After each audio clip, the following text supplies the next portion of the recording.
Hi, everybody. This is, of course, Leaf Talk, where we talk all about the maple leaf and who represents it, who cares about it. And so we'll start, of course, with saying hello to Aaron William Freeland. Aaron, how you doing, bud? Doing well, Frank. How you doing today? Okay, it was an interesting weekend. How'd you enjoy the weekend? Wasn't too bad. Wasn't too bad. Got a great email this morning. Apparently, I have been placed on the priority list for season ticket memberships for the Toronto Raptors. My early access priority window opens on Wednesday, September 10th at 1 p.m. so I can spend more money. Absolutely. And for those of you that don't know who the Toronto Raptors are, you've had your head in the sand for a long time.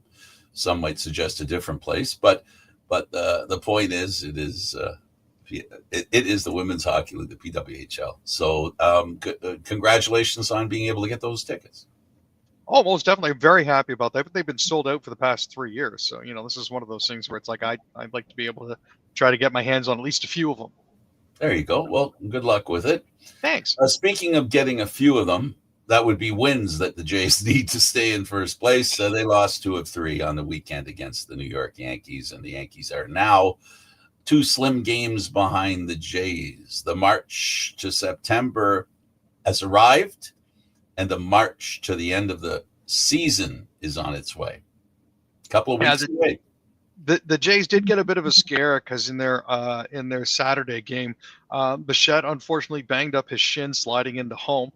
He was also called out on the play. He ended up missing. That. He tried to score on a single by Nathan Lucas. Unfortunately, his shin made contact with Austin Wells' shin guard, and the shin guard is a lot less forgiving than the shin. The game was delayed by rain for nearly 2 hours, and during that delay, the X-rays actually came back negative. So, he did finish off the game. He played his final at bat on Saturday and ended up striking out. But as a precautionary measure, he was sat for the Sunday game. Unfortunately, that didn't go a lot better. Apparently, Aaron Judge actually managed to help the New York Yankees by signaling Matt Scherzer's pitch tipping ahead of Ben Rice's 3-run home run in Sunday's 4-3 loss. Standing off second base, Judge apparently spread his arms ahead of a pair of Scherzer's changeups in the first inning after getting a signal from Cody Bellinger, the runner at first. So Rice managed to prolong his at-bat with a long foul ball on a full count pitch, then homered off a fastball in the 10th pitch of the at-bat for a 3-0 lead. So, it looks like Max may need to do a little rethinking as to what he's doing when it comes to his pitches so that he doesn't tip them off more. Well, he says it's 2025, which means there's a lot of easy ways to learn and to use. In this case, it shouldn't be technology. I mean, they're not listening in on the conversation between the back catcher and the pitcher. I hope that's not happening, and that would be one of the leaks in the secrecy between, a catcher and a pitcher. Yeah, so that's really interesting, and of course. The other thing is the coach himself said, the manager said, he's going to have to get a little smarter about his pitches and making sure that he doesn't tip his hand, if you will, or tip his pitch, depending which way you want to look at it. Now, Scherzer did mention that he did try to bring his hands up in front of his face like he does with all of his other pitches, but which he apparently doesn't do for his changeup, and opponents have managed to figure that out. There you go. So there you go. So he's got to continue doing the same thing over and over again to mask what he's actually doing. You got more information on the Jays-Yankees series, Aaron? Other than that, it wasn't. This was one of those series where, technically speaking, the Jays were supposed to win. The Yankees had been floundering a little bit as of late. Judge was put in a DH role on Saturday, and then back in right field for the series finale. You thought that the Jays would have tried to take advantage of that. He did make some really spectacular catches out there. Springer also managed to smack a decent liner, and it looked like it was set to fall between Judge and the right field line, but he managed to get a glove on it. So, it's one of those things where you try to do all the little things right, and unfortunately, it doesn't always work out in your favor. No, winning takes a lot to go right and not too much to go wrong. Let's talk about tennis. And the U.S. Open took place this past weekend, and there was a bit of a Maple Leaf presence. Yeah, unfortunately, it didn't quite work out the way that we would have hoped in one of the situations. Felix Auger-Aliassime unfortunately got beaten by Yannick Sinner, who took a medical timeout as well during a mid-match lull. He ended up winning 6-1, 3-6, 6-3, 6-4, moving close to a second consecutive title, which he actually didn't win. Nobody's actually repeated as a men's champion in New York since Federer took 5 trophies in a row between 2004 and 2008. Alcaraz was actually the individual that won, took it in 3 sets. So now Carlos Alcaraz is going to find himself as the number 1 seed coming out of this, and Yannick Sinner is going to find himself as the number 2 seed, which is a spot that he's held for a significant chunk of time. At least a year, if not longer. So it's an interesting shift at the top. Auger-Aliassime, however, did manage to help his cause there, so he's going to be moving up in the WTA rankings as well. Yeah, and don't forget, we also had a women's team that succeeded. Yeah, that's Gabriela Dabrowski from Montreal and Erin Routliffe from Down Under. Won the U.S. Open women's doubles titles for the second time in 3 years. That basically ended Taylor Townsend's whirlwind stint in Flushing Meadows, 1 victory short of what would have been her 3rd Grand Slam championship with Katerina Siniakova.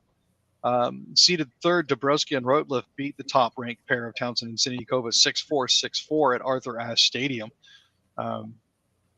It's been a wild ride for both of them. Dabrowski's first major triumph, for her since undergoing treatment for breast cancer. She actually delayed part of that treatment so she could compete at Wimbledon last year when she and Routliffe reached the finals where they lost to Townsend and Siniakova. It's been a wild ride, cancer, broken ribs for both Routliffe and Dabrowski. It's one of those things where it's a huge amount of adversity, but they managed to come through in the end. NBA now has a Canadian team in it, a lot of great Canadian players, and a player that played for the Canadian team that won the championship, the Raptors, Kawhi Leonard. Now with the Clippers, there's some concerns over there.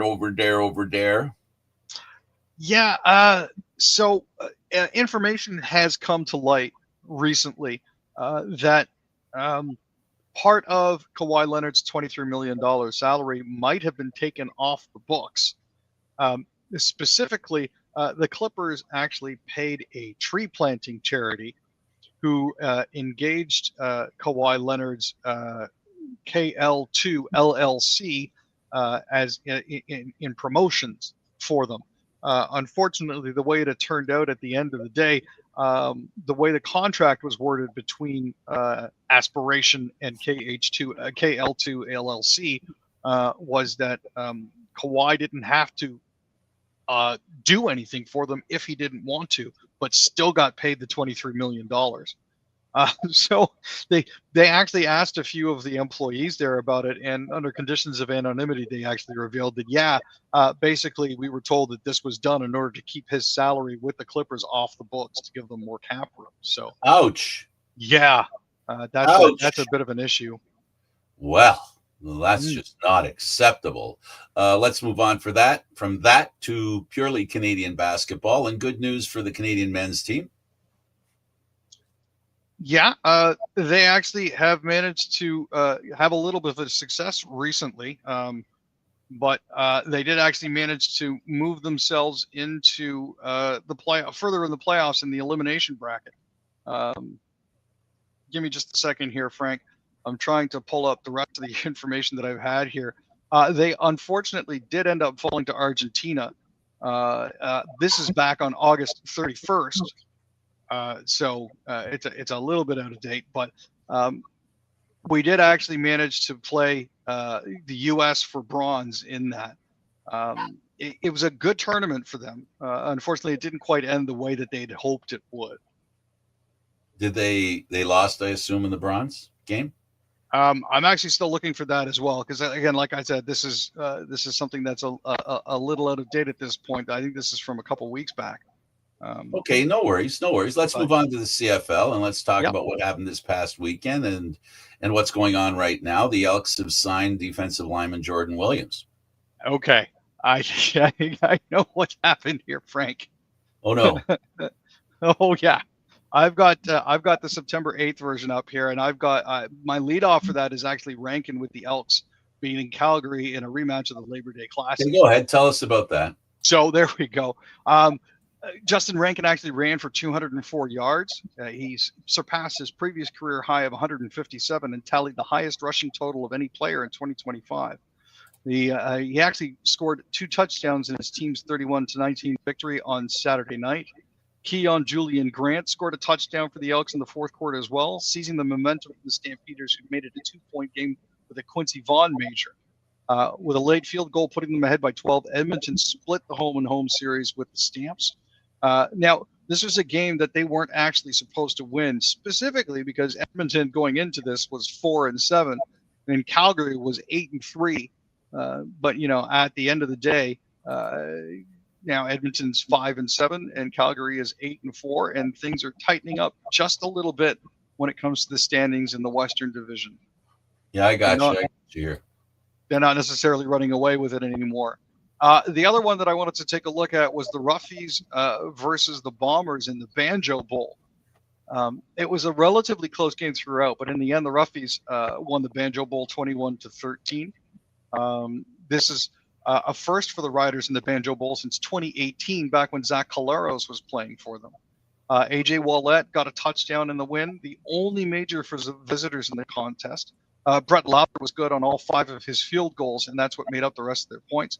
His only miscue was a missed convert attempt on Ouellette's major, which is why they ended up with 21 on 5 field goals.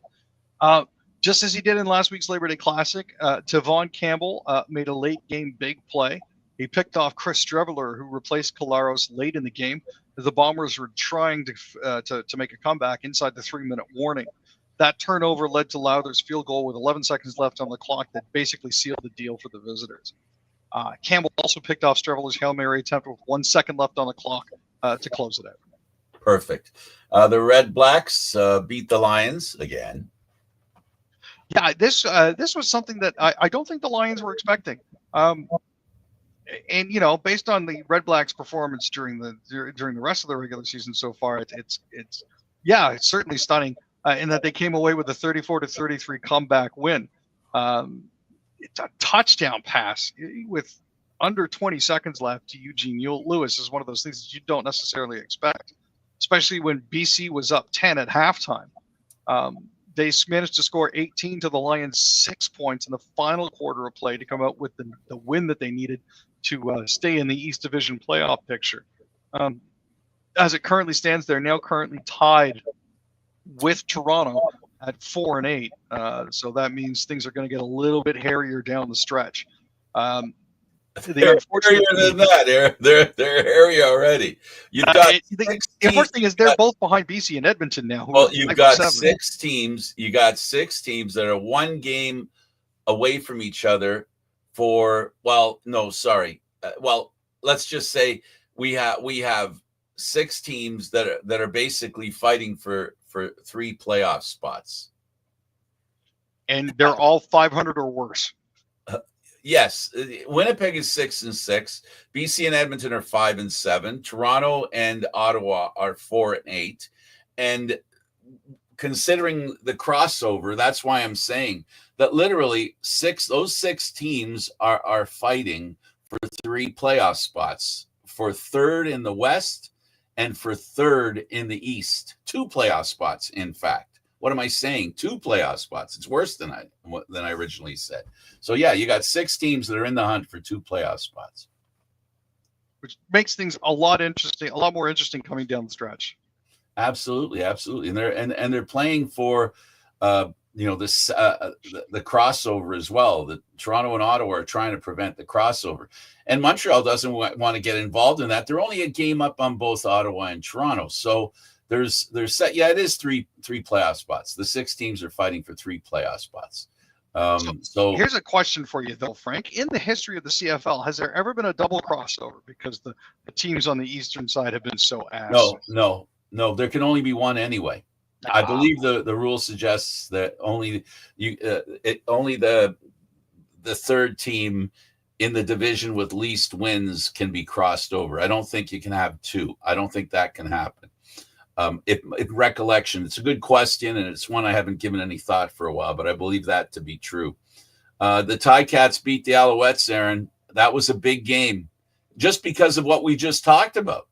Now, Hamilton's a little further away from those 6 teams we're talking about, where they're in first. It's like first or bust, it seems, in the Eastern Division of the Canadian Football League. Yeah, with Hamilton now sitting at 7-5, they need to try to keep building on their advantage over Montreal, because they're the next team that they're going to have to worry about. They're in the driver's seat. Yeah, at this point they definitely are. Bell had 156 yards on 20 attempts and got a touchdown. Bo Levi Mitchell also scored a touchdown on the ground. That's his first rushing major in 10 years. The Ticats actually managed to rush collectively for 234 yards, highlighted by Tim White's 42-yard run. That was the game's longest. The Tigers defense held strong. They limited James Morgan to 138 yards passing. Only 55 by the time they actually reached the fourth quarter, and that's where things slacked off a little bit. But at that point, the Tiger Cats were so far ahead it didn't really make a difference. I mean, when you're winning the game 26-9, there's not a lot that you can do to sort of mess that up late in the game. Yep, it is what it is. Well, we talked about the Jays, and I apologize for the script mix-up. No worries. And then we talked about the tennis, and we haven't talked yet about one of the greatest goaltenders in NHL history, well, in Canadian history. A mountain of a man, literally and figuratively. Ken Dryden, 78. Passed away, Montreal Canadian, Ontario kid, a federal. He was in Parliament, so this was a guy who was very learned and pensive as well. You could tell in between faceoffs where he rested his arms on the goal stick. He was very casual, very a thinker among goaltenders. Yeah, he was a member of Parliament for York Centre from 2004 to 2011. He was the Minister of Social Development under Paul Martin 2004 to 2006. Played for a whole host of teams. Played for the Habs, played for the Leafs. Most notably, was also an executive with the Toronto Maple Leafs. He was one of the bigger players for the time. Absolutely towered in net. Larry Tannenbaum thought that he had what it took to lead the Leafs to the promised land. So he hired Dryden as president. Pat Quinn became the head coach in '98, and it was reported that the two of them had a frosty relationship. But at the end of the day, not a lot, unfortunately, got done. There were a couple spectacular runs, but other than that, not much. I think he'll be most remembered for his play with the Habs, as well as the books that he wrote. He passed away, unfortunately, after a long battle with cancer. So thoughts are with his family and his loved ones. Absolutely. All right, big trade, a name that we haven't heard much of, but central to Montreal Canadian history as far as one of the greatest goaltenders to play for them that never won a championship. Price was traded for Larocque. Not Larocque that we know. It sounds like it traded two Montreal goaltenders. Yeah, it's Carey hasn't unfortunately played since the 2021-22 season. But his rights, along with his contract, were traded along with a 2026 fifth-round pick to the San Jose Sharks for Gannon Larocque. Price started his WHL career in the 2002-03 season with the Tri-City Americans. He was CHL goaltender of the year in 2007. Same year he led Canada to the gold at the World Juniors. As for Larocque, he actually just finished his WHL career in the 2022-23 season. He played for the Victoria Royals, had 64 points in 101 games, and is projected to start the season with the Laval Rocket of the AHL. So in doing this, the San Jose Sharks get a marquee name who's never going to play for them. You know, he's basically going to be a Shark in the same sense that Olaf Kolzig was a Maple Leaf. You know, briefly and in name only. And it's something that the Sharks, I think, needed to do in order to make sure that they stayed above the cap floor and that they were cap compliant. So it's not necessarily the end that people want to see for his career, but I'm pretty sure they'll arrange something to sign him for a day before he goes into the Hockey Hall of Fame. Yeah, that'll be what they'll probably do. Let's talk about the Sens winger Alex Formenton. So Alex is one of the London Five. He's signed a 3.5-month contract with HC Ambria Piotta of the Swiss League. His NHL rights still belong to the Ottawa Senators. The organization qualified him as a free agent at the conclusion of the 21-22 season, just before the news became public that Hockey Canada had reached a $3.5 million settlement on behalf of the defendants. He's not appeared in a professional game in North America since the conclusion of the 22 season, but has played parts of 2 seasons in Switzerland with HC Ambri Piotta. Because of the secondary investigation that the NHL is currently conducting into the 5 players that were involved in that, he is currently ineligible to play in the NHL, so he's looking to pick up some cash elsewhere. Yeah, and begin his career. He's a young man. The Dadonov case, talk about that. This is definitely an interesting one. This saga has impacted the Senators organization for the better part of 3.5 years, stretching over an ownership change. This player cost the GM his job, all because of a trade call that went Alry for a player that had an extremely forgettable stint in Ottawa, and that became Dadonov. Here's part of the timeline in question. 5 years ago, Pierre Dorian signed him to a 3-year, $15 million contract prior to the COVID-delayed season. This contained a modified no-trade clause, which required Dadonov and his agent submit a list of 10 teams he couldn't be dealt to without his permission. After the 21 season, Dadonov's agent sent his 10-team no-trade list to the Sens by email. It was submitted prior to the July 1st deadline, and the Senators had acknowledged receipt of it. They decided that they were going to try to trade him. At that time, they tried to send him out to the West Coast, but it wasn't permitted. And as a result of that foul-up, basically, they ended up getting punished for it, losing draft picks. The other thing that we have to worry about here as well is if he goes back to Russia, there's a very real chance that he could get drafted and conscripted because there's compulsory military service there now. So it's just a big old mess. Absolutely. Let's talk about the Jets and a few of their injured players who will miss the start of the 2025 season.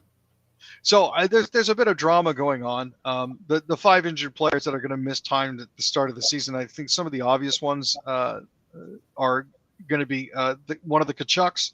That's Matthew. He sustained a lower body injury at the Four Nations and couldn't play through the playoffs. There's Rasmus Ristolainen. There's Jonas Brodin of the Minnesota Wild. And more importantly, Adam Lowry from the Winnipeg Jets underwent hip surgery following the team's elimination by the Stars in the second round of the playoffs. Now, he was given a 5 to 6 month timeline, which means he's likely out until the end of October. He had a career high in goals last season and was a stellar two-way player. He's the heartbeat of the Jets. His absence at the start of the season is going to have a greater effect than some may realize. He handles the opponent's top forwards, which usually frees up Scheifele, Connor, and Velarde to play offensively. Without Lowry, this could potentially be an issue for them and lead to a bit of a stifling of Winnipeg's offense. Flames sign Connor Zary to a 3-year contract. Yeah, we had mentioned before that Zary was due for something. They've actually finally managed to lock him in because he was one of their very pleasant surprises last year. They signed him to a 3-year deal, carrying an average annual value of $3.775 million. He was due to be an RFA. He had 13 goals and 27 points in 54 games last season and was a first-round pick by Calgary in the 2020 draft. I personally think that he was due. He'd shown that he'd taken a step forward. He'd shown that he'd managed to make his height at 6 foot work to his advantage. So good luck to him from here. Hopefully he'll be able to help Calgary do what they need to do. And of course, Connor McDavid finish up the sports report for today. What's this about a no-term deal? What's a no-term deal? I don't know if you've heard the sound of an entire fandom sphincter clap shut at the same time, but Connor was giving an interview talking about what sort of a deal that he was expected to receive, and he said, all options are on the table at this point here. That includes long-term deals, short-term deals, and no-term deals. And it's that whole no-term deal, I think, that scared everybody slightly when it came down to it. Forgetting about the long-term implications of what McDavid would look like, if he has to play out this year without an extension in place, that's going to be difficult to say the least for them. It's not going to be fun. It's too much of a distraction for his teammates. Too much of a distraction for the rest of the organization. However, hopefully they'll be able to get something done for him so that this isn't hanging over the team. Absolutely, that's the way it should be. Yep. Aaron, thanks for doing this. Not a problem, Frank. Thanks for letting me be here. We've got a series. We got a series in front of us for the Jays that they're going to need to make some hay here. They got to stay ahead of the Yankees and the Red Sox. The Red Sox haven't hit a flat spot, but the Yankees have done a spurt, and it's going to be interesting the next week or so, and we'll see how they end up in the stretch run for first before the end of the season. Yeah, it's definitely going to be an interesting end to the month of September, leading into playoff October. So right. We'll see how she goes. All right, have fun. Thanks, Frank. All right, he's Aaron William Freeland. I'm Candid Frank Stanishi. Thank you for watching, everybody. Hope you'll join us again on Wednesday when we do some more talking about Maple Leaf sports. And once again, by Maple Leaf, we don't mean the hockey team alone. We mean everything Maple Leaf. Thanks for watching, everybody. If you don't get it, just watch.